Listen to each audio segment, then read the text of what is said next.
I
Is there a way to leave?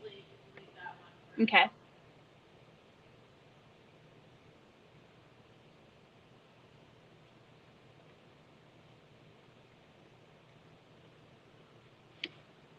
I was trying to see if I could open it as like a presentation.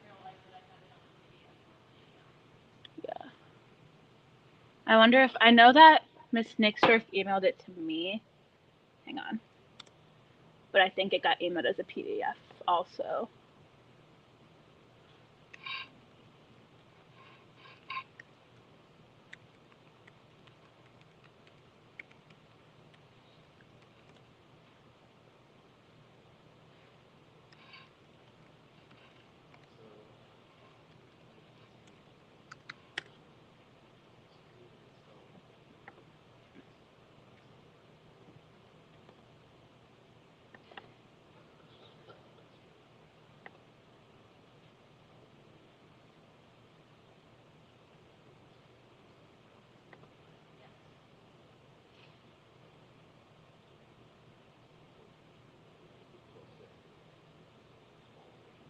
I can get it like this, but that's about it.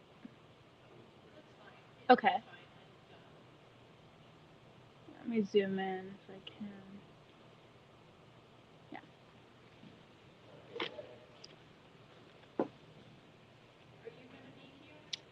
Yeah, I'll be back in there, but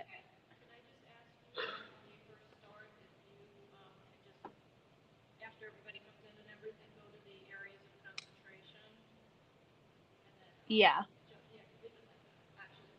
Okay.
So basically, like literally all you do, you see what's like up on the screen? Yeah. You literally just have to scroll.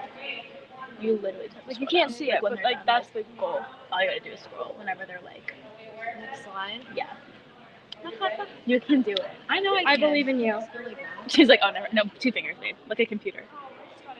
No, clean. Oh, I got it. I got it. Like you see how it's yeah. Like that, yeah. Okay, now we're gonna leave it. I don't like scroll down all the way down. I mean, can you do it like this? What if it like erases? You know what I mean? So you got. You're welcome. I mean, like you could do the arrow, but like, what if it like? Yeah, you could do that too. You could do the arrow. That's fine. Okay, do that then. Okay. I'm here all alone? Yeah. I wanted to be with you in the room. Yeah, me too.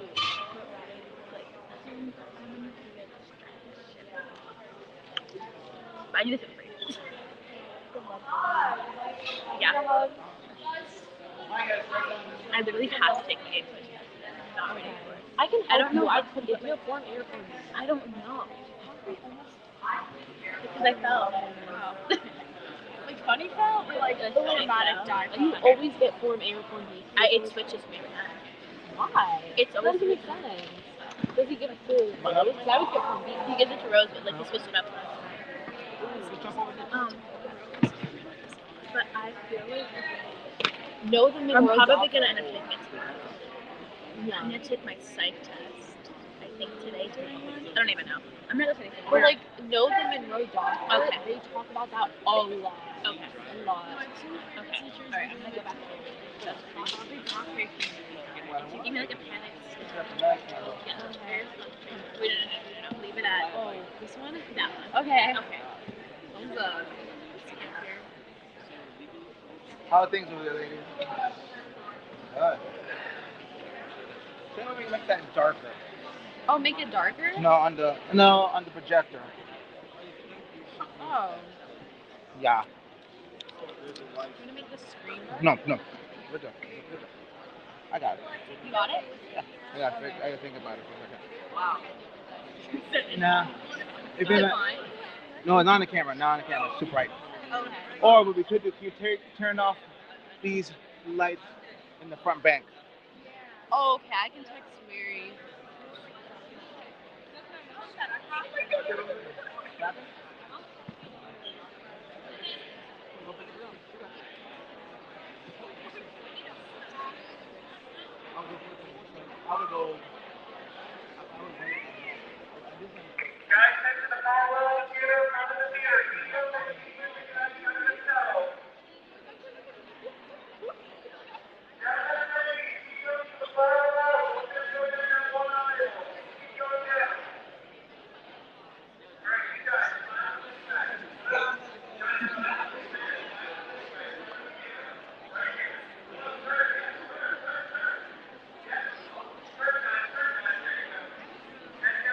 I just texted her to turn off the lights. In the front, is it?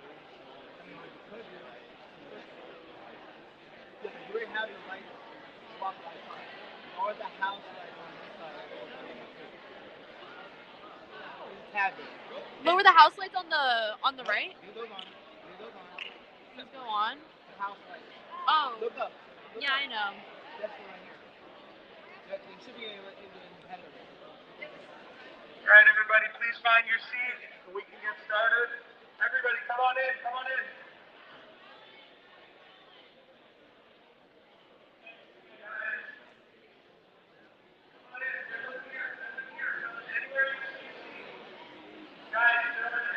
Not for seeing them, but we found you. Yeah. Yeah.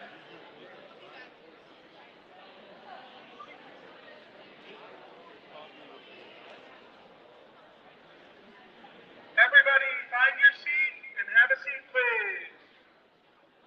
She can't just turn them off in the front. It has to be the whole house. And let me ask you another question. Yeah. If you look that way, Yeah. step out for this. Those lights right there. Like,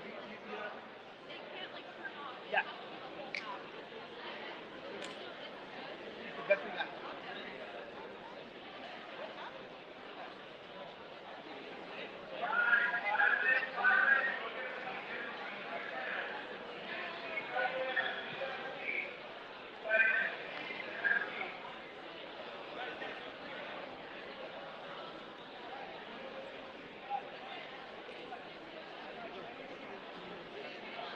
Ladies and gentlemen, please find any seat.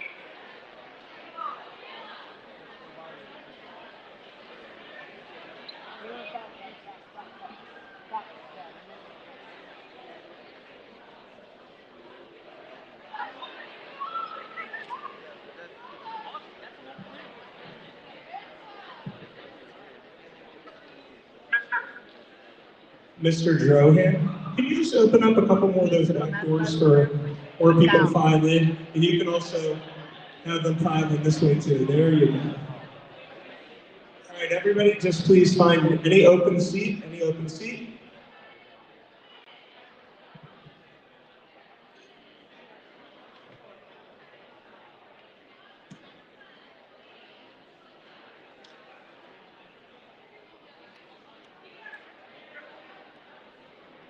Everybody, please find your seat just as quickly as possible. Everybody, please find your seat just as quickly as possible. File in, so we can begin today's presentation. Are you okay? I'm okay. Thank you for helping. You're welcome.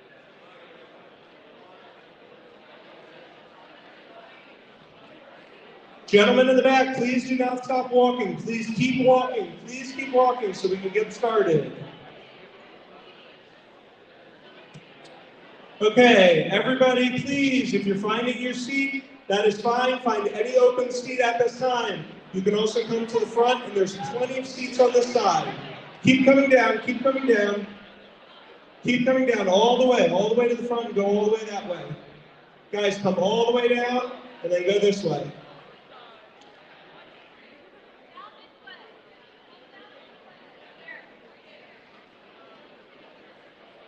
Okay. Everyone, please find your seat. Teachers, at this time, please keep an eye on your students. If you see anybody that's a little bit too active, that you don't feel will be a good fit for today's ceremony or assembly, please just let us know. Everybody else, all teachers, please, let's have our students to be quiet at this time. Everybody, please, let me have your attention.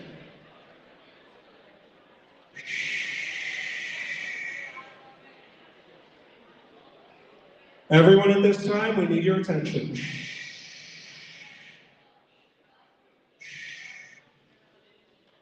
At this time, there should be no talking. Everyone, welcome. My name is Evan Wasserman. I'm one of the assistant principals. Today is an assembly that you have all been invited to. And for those of you in the classrooms joining us on the live stream, thank you. Dr. King is very precious of our instructional time. She is asked on a daily basis by different groups and organizations if they can come to school and present to our students. She says no to 99% of those organizations. Today is one of the organizations that she likes to invite every single year because that's how important she feels this subject is. Please understand that this is a very serious subject matter that will be discussed today, and our presenters are going to be absolutely pouring their hearts out today for you guys to listen and to make awesome choices for the rest of your long lives, God willing. Okay? Just like you would for any guests that you have in your home, these people are our guests at our school. They go to many schools, but let's show them what makes Boca High the best school north of the South Pole with our awesome behavior during today's assembly and listening and being quiet. So without further ado, let's welcome today's presenters with an awesome round of applause. Thank you, Assistant Principal Wasserman. Thank you all for being here. My name is Tara, and I am the Executive Director of the Safety for Life Foundation. Before Safety for Life, I had spent the last 20 years being a road safety advocate. With Safety for Life, we have added internet safety, safe law enforcement interactions, and human trafficking prevention to our list of subjects that we focus on and that we ask you to think about. You might say why. Safety isn't very exciting. Nobody wants to think about it on a daily basis. But you open up your social media and you see that there's National Teen Safety Week, or there's National School Bus Awareness Week, or there's National Internet or Cyberbullying Safety Week, and you pay attention to that for a second or two. But these are the things that you should think about every day when you are making choices, when you have the good voice versus the bad voice on your shoulder, and you know that if that bad voice is saying don't do something, think about it again. Or if it's your friend who's telling you that they're posting something online or they sent pictures to their boyfriend. See something, say something? Well, especially when someone is confiding in you, say something, when you know it's not the right thing. Because a momentary decision can be a lifetime of unpleasantness. And that's the lighter side of it. We talk about internet safety because during the pandemic, everybody was just on their devices, not really driving around as much as they were before. And it became a way of life and sharing more and doing more things on your phone and on your computer. So because of that, we decided to take on the internet safety portion of your life and not giving out too much personal information, not posting things, not thinking that if you do post the wrong thing that you can just erase it and it disappears. If you post something online and you delete it, does it disappear? Never. And usually we have law enforcement here with us, and they will verify that they can get anything at any time. If you do the wrong thing, it will come back to haunt you. So moving forward, we do, of course, focus on road safety because how many of you are driving in here? Quite a few. So our next speaker is going to talk to you about the legal ramifications of doing the wrong thing when you are behind the wheel. And this is really to your benefit to listen, to think about it, because when you get your license, your parents are there, your guardians are there, they have to sign for you. And they're not signing saying it's okay for you to drive, they're signing that they're taking responsibility for what you do in that vehicle.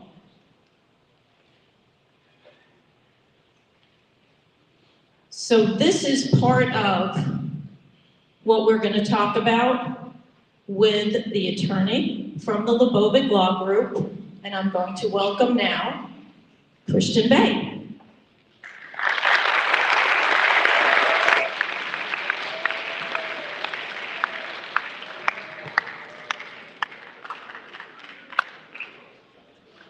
Good morning, everybody. My name is Christian B. I'm an attorney with the Lebovic Law Group. I run the personal injury division. I rolled in here right at the time for this to start. I don't know what Tara has said so far, but just getting here this morning, coming down the turnpike, I saw 3 or 4 crashes. 95 is shut down. Apparently there was a fatal crash on Linton Boulevard.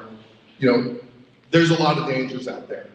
And in the period of time that I've been practicing law and being a personal injury attorney, going on 15 years now, I've seen a huge uptick in auto accidents caused by distracted driving. It was a small percentage, and it's grown to more than half of the accidents that we see that fortunately or unfortunately are unavoidable. And the biggest culprit is the cell phone we have in each of our pockets. It's the instant where you look down, it's the instant where you're looking for directions, that something happens in front of you, you drift off the side of the road. Everybody's gonna sit here and say, it's not gonna happen to you, it's not gonna happen to me. Trust me, it does.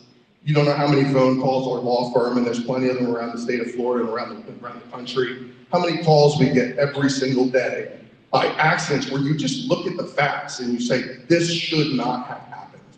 And you're going to hear a lot about the criminal ramifications. You're going to hear, about the deaths, the significant injuries. I can tell you they're real. I deal with them from a financial perspective, okay?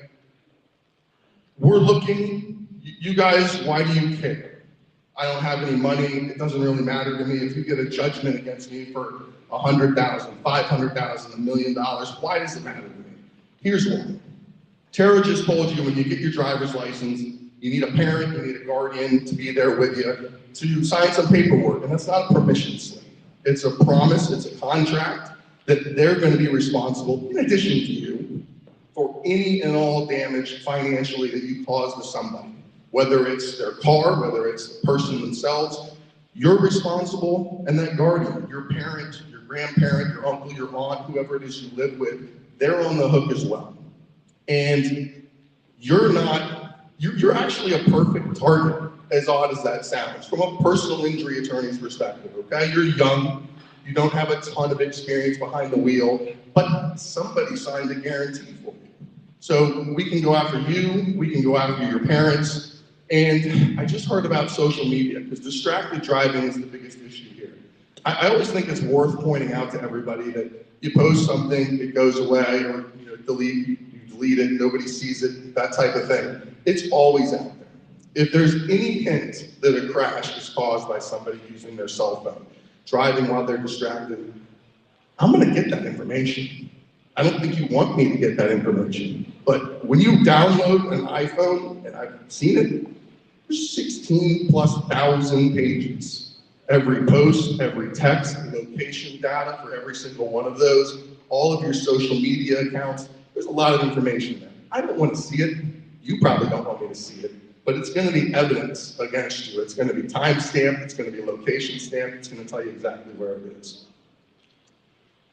With all that being said, the financial ramifications for an auto accident, significant injuries.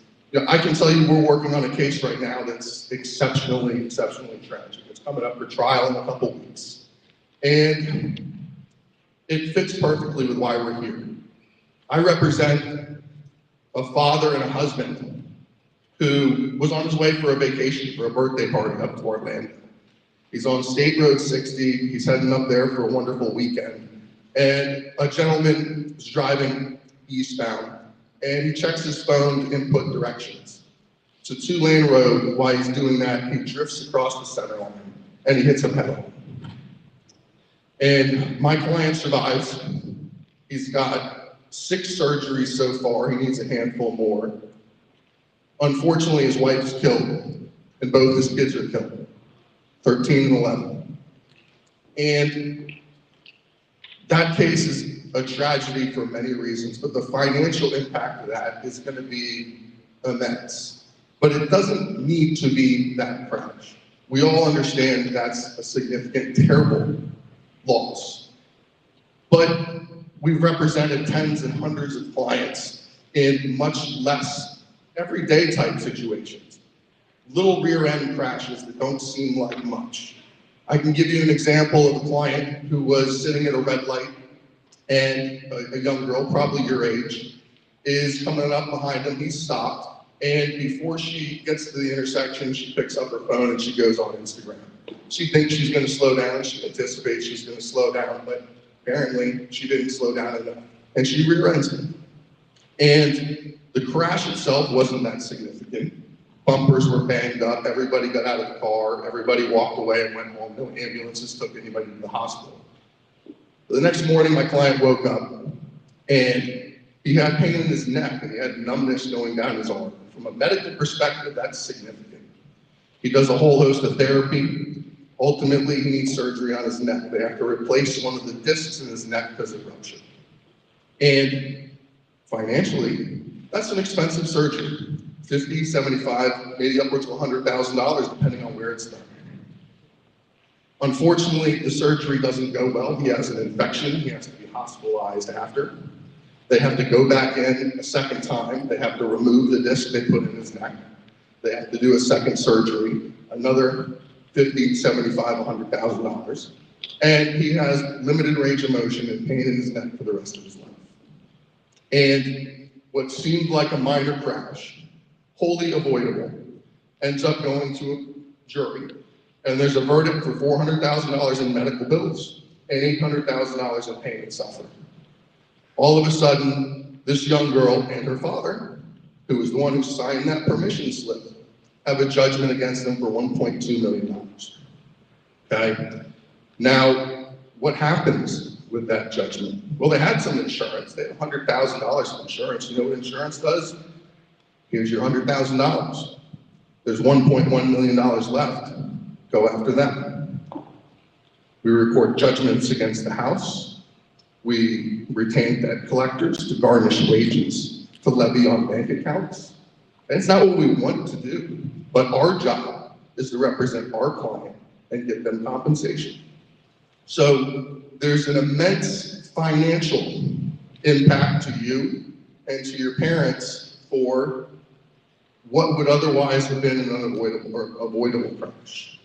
And the examples of that go on and on. Working on a case right now, something everybody's probably done. My client, young girl, she's a high school student up in northern Palm Beach County. She's going to the beach on a Saturday morning to meet her friends. She's sitting in the turn lane, the lane's going straight, the light turns green. She's sitting there on her phone figuring out what part of the beach they're at. She sees out of the corner of her eye, cars start moving. She, assuming she has a green light, starts making her left-hand turn. Fortunately, her arrow is still red. She starts her left-hand turn. She's T-boned in the intersection. It's her fault. And our client in that case has a brain injury. And the case is ongoing. So you look at all of these situations and the dangers that are out there from those momentary lapses. And 90% of them are cell phones. They're avoidable. And, judgments, verdicts will follow you around. I talked about your parents and, what you guys think of that. Other side of that is that judgment's against you. And you're going to say, I'm not good for it. What does it matter? Well, we'll record that judgment. You'll graduate from high school, you'll get a job, you'll go to college, you'll get a job. 3, 5, 7 years down the road, your paycheck is supposed to come, and all of a sudden you get it, and only half of it's there. You go to your boss, you want to know why. He says, well, I got this order that 50% of your paycheck needs to go to my law firm or some other law firm in perpetuity until that $200, $500, $1.1 million is paid off. That's going to follow you around. That's a rude awakening. And at the end of the day, folks, the goal here is to protect yourselves, to protect other people on the road. And you can do it, frankly, just by paying attention. You got one job when you're pay attention, stay off your phones, and drive safe.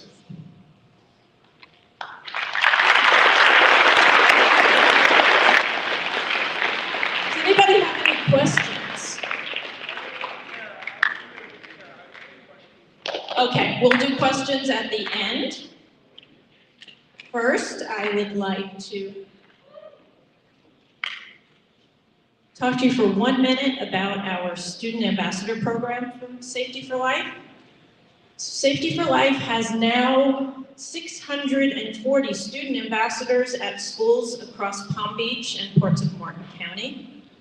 Our ambassadors are doing programs in their schools, some are starting clubs, and some are doing it for community service. There's community service hours attached to everything that we do. So we bring our clubs together, our student ambassadors together with virtual meetings every other month. And you can make friends at other schools across Palm Beach County. It's students from all grades. And we do a yearly retreat or convention where we bring everyone together. And it's a lot of fun. So go onto our website. There's a place to sign up on there. We'll be back here in the spring to do safety fairs, but I would love to have more of you involved in our Student Ambassador Program ahead of that. And I can talk to you a little bit more at the end of the presentation. But now we are fortunate to have two healthcare experts, one from Delray Medical Center, Jeffrey Dubois, and from St. Mary's Medical Center, Elijah Virgin. Please welcome them.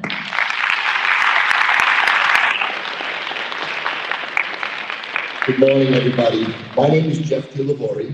I'm a registered nurse, and I am the Trauma Injury Prevention Coordinator at Delray Medical Center.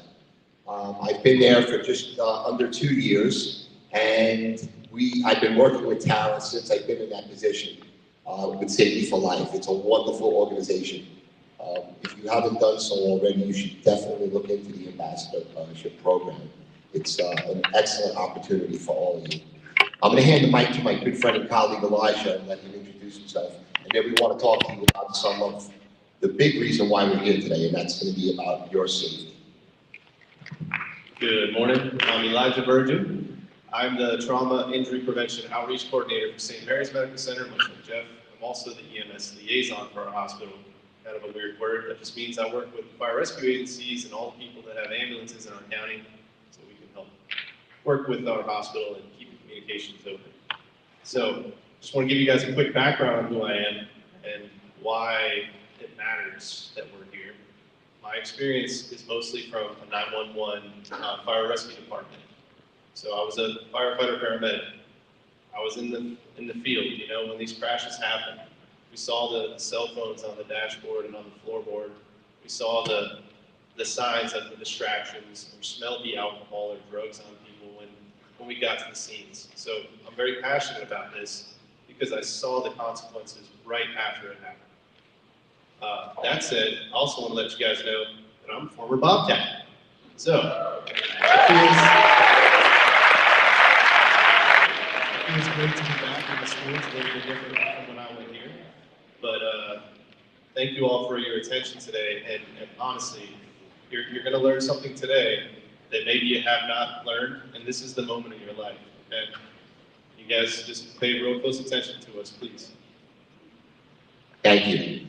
So, like Elijah, my background is also in fire rescue. I was a paramedic and a firefighter for about 15 years when I lived up north in New York.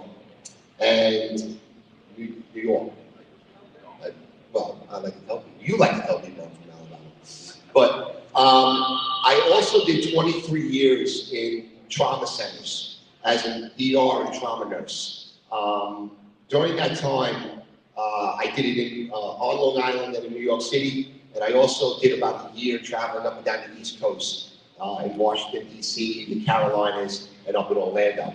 And the one thing I can tell you, I'm going to build on what Elijah said, when you work in fire rescue and you work in trauma centers, you see some pretty horrific things.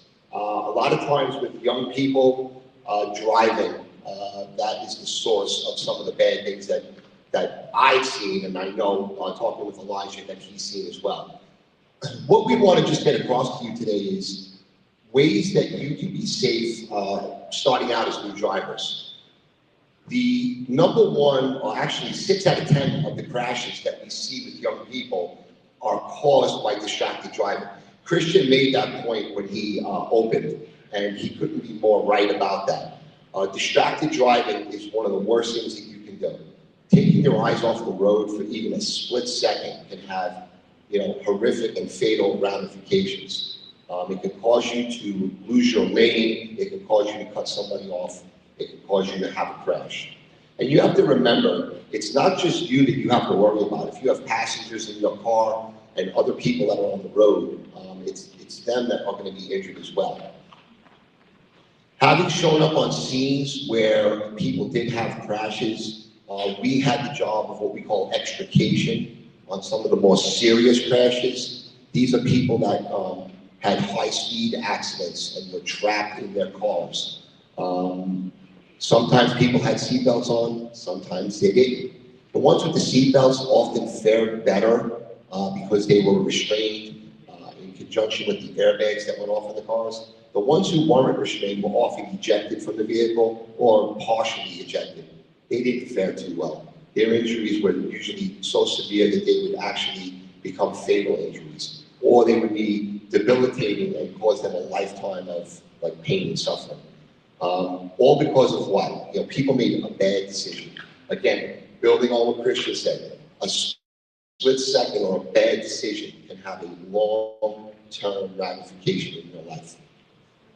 I'm going to give the mic to Elijah because he's got a great story about distraction in the car. There's a little humor to it, but it's got a lot of real-life applications, and he tells it so well. All right, so let me first preface it with this. How are we distracted when we're driving? Not with what or by what, but how are we distracted? We got our brain, cognitive, right? We got our eyes, visual distractions. We got our hands, physical distractions. Okay, so think about the things that can distract those 3 main areas. Is there anything that you guys have that can distract all of those areas at the same time? Put them in the air. There it is. Cell phones. Bingo. We're going to talk about cell phones a little bit. Let me get to my story here with Jeff, though. So we'll determine what kind of distraction this is after I get to the story. But just picture this. You're in your car, 6 o'clock at night, 7 o'clock at night, had a long day, go to Wendy's, Burger King, McDonald's, take your pick, Chick-fil-A, whatever it is, whoever has the best fries. So you head out there, grab your food, you're checking it out, you're still at the drive-thru, you have the stop sign, no big deal, following all the rules, right? Put it down in the chair next to us, have whoever's with you holding it, and then they start eating the fries. You're like, whoa, whoa, whoa, whoa, those are my bag fries, don't be eating my bag fries. So you gotta go over there and you're thinking about the fries, right? You gotta go over there and grab them. So get the bag back, you press them away, now you're driving down the road. Uh-oh, drop the fry. Now what happens? It's in the crack of the seat, hold it on, trying to figure out where it's at, and you're totally taking your mind and your hands off the road. You're not waiting to get back. You're not waiting to eat that food at home. Did you guys know that eating is a type of distraction? Yep. What kind of distraction is it? It's kind of all of them, but let's just say it's physical, right? It's your hands most of the time. When you're dropping down in your seat to grab something, you're losing your focus on the road. And you're losing there's something that you need to remind yourself in that moment before you go for those bag fries or any of these other distractions we'll talk about. I'm driving a 2,000 plus pound piece of equipment, and it's moving lots of miles per hour, 10, 20, 50, whatever you're doing. You're on the highway, much more. It's a heavy, heavy, heavy piece of equipment. Do you think you owe everybody on the road and yourself the respect of not being distracted when you have that piece of equipment? Yep, sure do. All right, so we kind of briefed on cell phones. Jeff, you want to hit some? Okay, well, let's. Let me hit this. Let me hit the cell phones a little deeper. So your cell phone, if you dial a number on your phone, you are 6 times more likely to get into a crash than if you weren't. So just dialing a number on your phone. Whoever does that anymore? We all have anxiety about actually talking on the phone. No, we text. Texting is where it's at. You don't want to have to be on the phone talking, although that is a distraction. It's not as bad. We don't like any distractions. Guess how many more times likely you are to crash if you're texting? Anybody have a guess? Shout a number out. Wow. 80. 80, that was pretty high. No, so 23 times more likely. 23 times more likely to get into a crash. You guys are all young drivers, right? You're learning how to drive right now. You're not experts. You're not like Dale Earnhardt Jr. or anything like that. I don't even know if he's driving anymore, but you're not NASCAR drivers. Even myself and anybody else that's behind the wheel of the car, that maybe their job, like when I drove fire trucks, it doesn't matter how much of an expert you are, you're never going to do well if you're distracted while driving. That said, you guys are in the beginning stages of learning how to drive. Those distractions are not going to be good for you, all right? So we talked about cell phones. What else? What else is a cell phone? I mean, you could just go through this all day, honestly. Cell phone's got something else on it. Let's not talk about social media yet, because I know that's the most tempting thing to do, is just scroll social when you're like driving down the road or stuck in traffic, whatever the case. What about your needs? How many people know how to get to school in the morning if they're driving without their GPS? Everybody know how? Okay, cool. That's good. You guys are like Boy Scouts and Girl Scouts. You do your mapping before you leave in the morning. You figure out your path. That's great. But guess what? You don't know what the traffic's going to be like, do you? So you still use your GPS. Because it tells you, okay, there's a crash up there. Like today, all of us coming in, there was a real bad crash on 95. We're coming from a little bit far out. My GPS corrected my route 4 or 5 times. But if you're using your GPS and you're changing it, and you're not stopped while you're doing it, it's a distraction, all right? What else? I'm gonna give you guys one that maybe you haven't heard before. Mention that person in the car next to you that's maybe you're the adult in the car, right, that's starting to eat your bag fries. What if that person is another teenager, another kid like y'all? Is that a distraction? In fact, we have a slide, if you can go back up a little bit. There we go, it's coming. Keep going, keep going.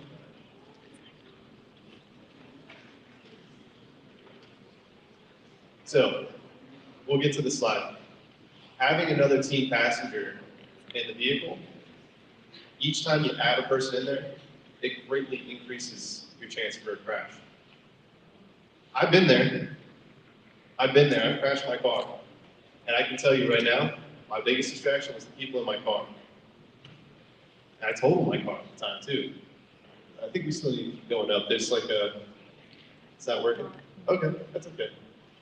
So I was driving my car. I had some passengers with me. It was a Honda Civic, one in the driver's seat, 2 in the back. You know, coming up to a left turn, I was looking right, talking to my friend about another car that was filled with some other girls, and I was like, look at the girls over there.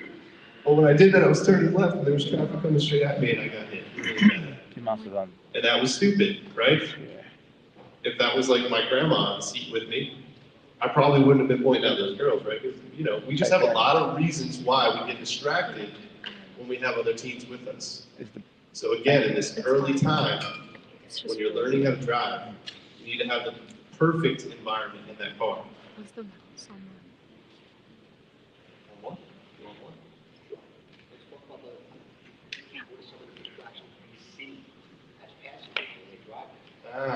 Yeah. The things that we see. No. What are some of the things that we see are distractions? Yeah, I'm the loud one. He calls me the human microphone. I could probably do this without one, but Let's have some fun. What distractions do we see other people doing when we're out there? Shout them out if you know. What do we see? Makeup. Who said that? I love it. How many times do we see? We see people with the eyeliner, right? Maybe one hand.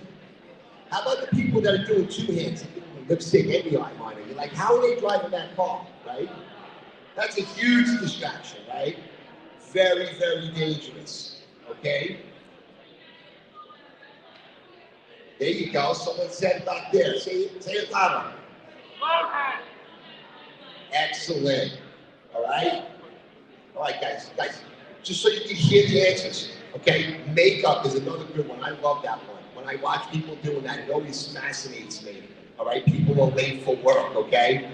Then you got the people that are doing they're multitasking, right? They have one hand, they're looking at the phone, and the other hand, what are they doing? They may be drinking their coffee and they're driving with their knee. That's great, that's multitasking. But it's also very, very dangerous. I want to build on what Elijah said here about being new drivers. Just by a quick show of hands, I'm going to ask 3 quick questions. How many people play a sport here? Okay. How many people play an instrument here? Okay. And how many people are into academics, like on a debate team or something like that? Okay. So my question for the people that raise their hand, for each one of them, who's ready to play a professional sport right now? NBA, NHL, MLB, everything. Excellent. So you're ready to go up against the best of the best. What sport, guys? NBA? Excellent. Okay, great. I'll set that up because I know a few guys. So if you think you're ready at this age to play on a professional level, okay, you're not. Just gotta tell you, you're brand new drivers, brand new. Okay? You may possess the skill to drive a vehicle, but like Elijah said, a 3,000-pound vehicle, okay, that has the ability to do 60, 70, 80, and more miles per hour can be a lethal weapon if you don't know how to operate it properly and safely.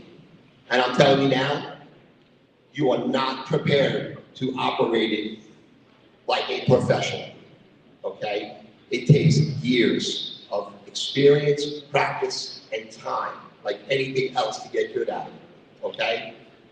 The people who said that they were on like the debate team or into like academics and stuff, all right, any of you ready right now to be, I don't know, let's say a United States Senator or how about a lawyer? You guys ready for that? Right now? Yes? With no other education but what you have now, you're not. It takes years of studying, practicing, discipline to become a professional, okay? I was an ER nurse for 23 years. Can't even tell you how many lives I came and went, how many lives I saved. Lost count. Doesn't really even matter. How many people are ready to do exactly what I'm able to do right now?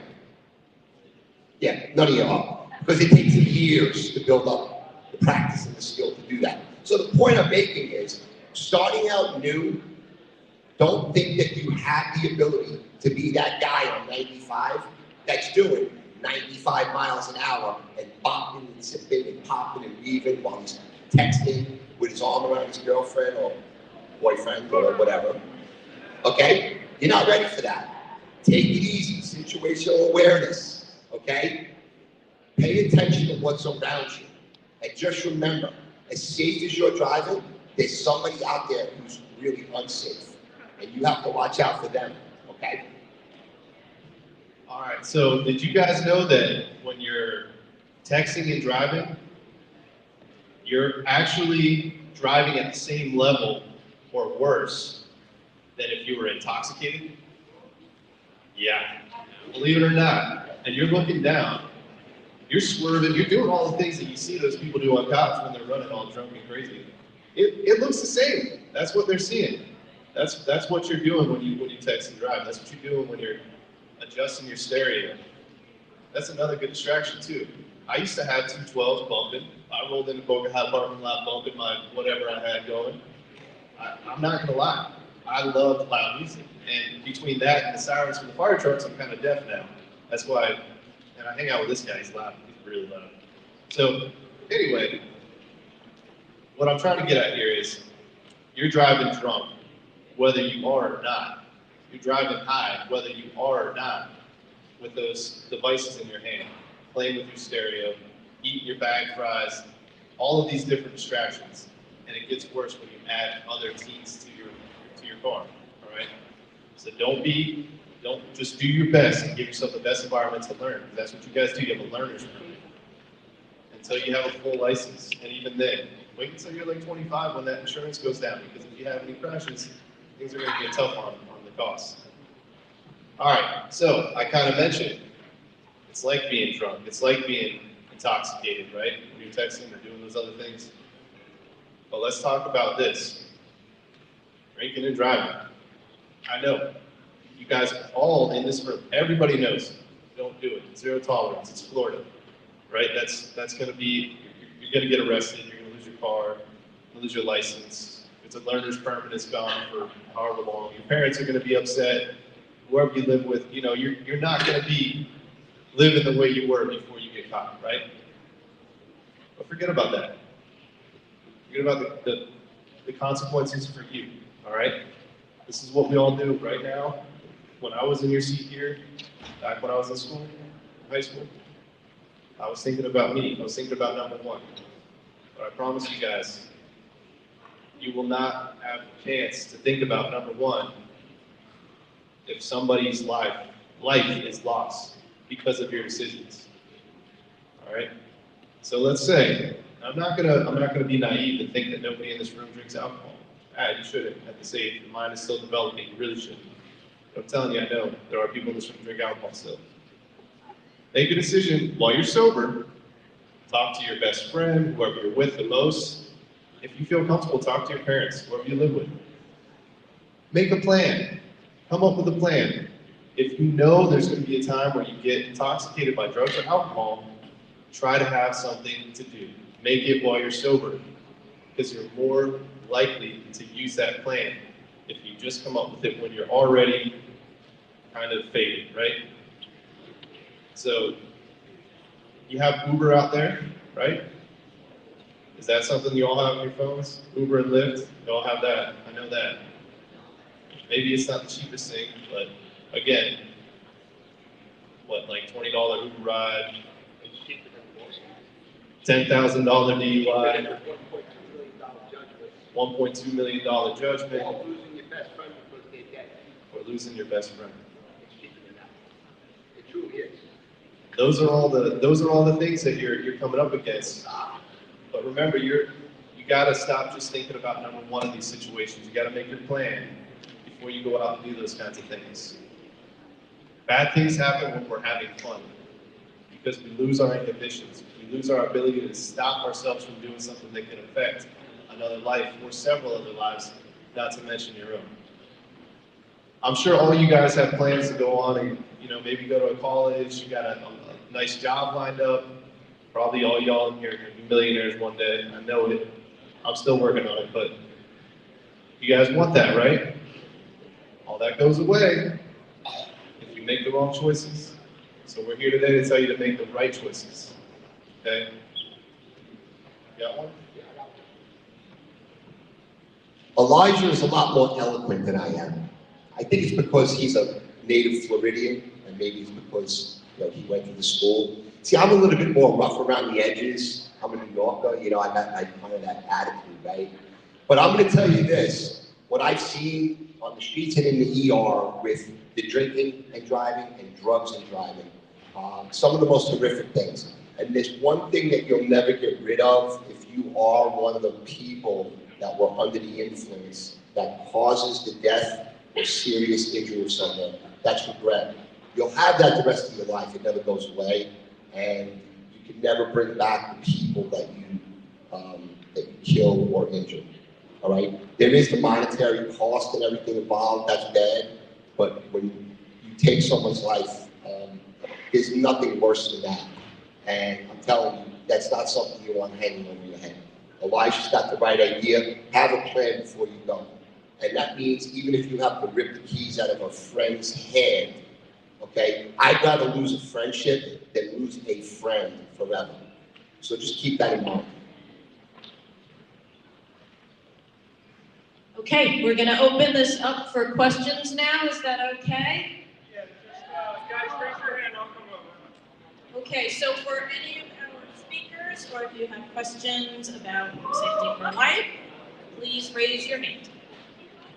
Guys, one last thing. I want to tell you guys something. This is truly, I'm giving this to you guys because you guys are coming up the same way I did.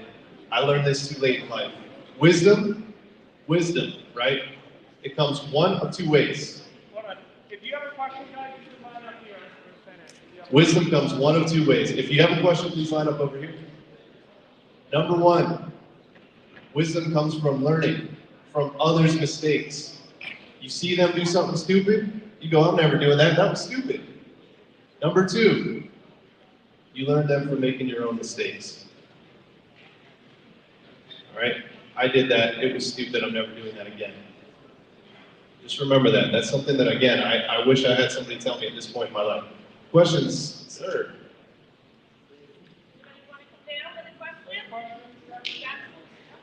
But you can ask anything. You got a question? We might have something for you. Okay. Make it fun. You got an attorney, 2 trauma nurses, paramedic, firefighters, road safety advocate for over 20 years.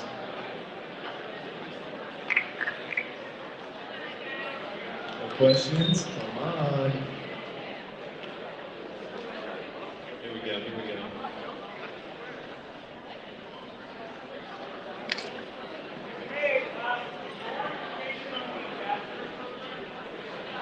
The question was, can we get more information on the ambassador program? Yes, of course. We will make sure that is passed out. All right, guys, try to keep it down a little bit. We want to make sure that we get to hear the questions. Full swag. We have hoodies, we have long sleeve shirts, because everybody wants to take ownership of this program when they have them at their schools.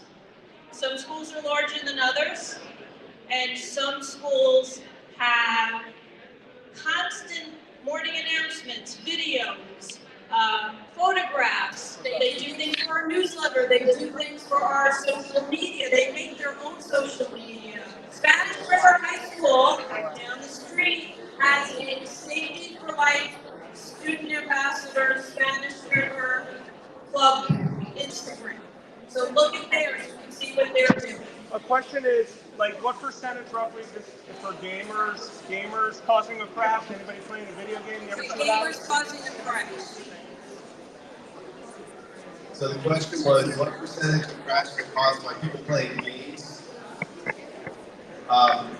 That kind of statistic isn't captured at this point, but I'm sure it will be someday because we have seen more and more of it. Another big distraction. The smartphones are a huge distraction. What's your question? Any more questions? Line up over here. Question about legal question. You have alcohol in your system, but you do not raise to the level of, whatever the threshold is. So great question. Actually, that's a really good question. It was whether when you have alcohol, if you have alcohol in your system, when you don't rise to the level of 0.08, it doesn't matter. Under 21, being a minor, any alcohol in your system is a DUI. Period. 0.01. Any trace is a DUI. You lose your license. Legal perspective, punitive damages, meaning financial damages to punish, but any alcohol at all in your system under 21 is a DUI. Yeah.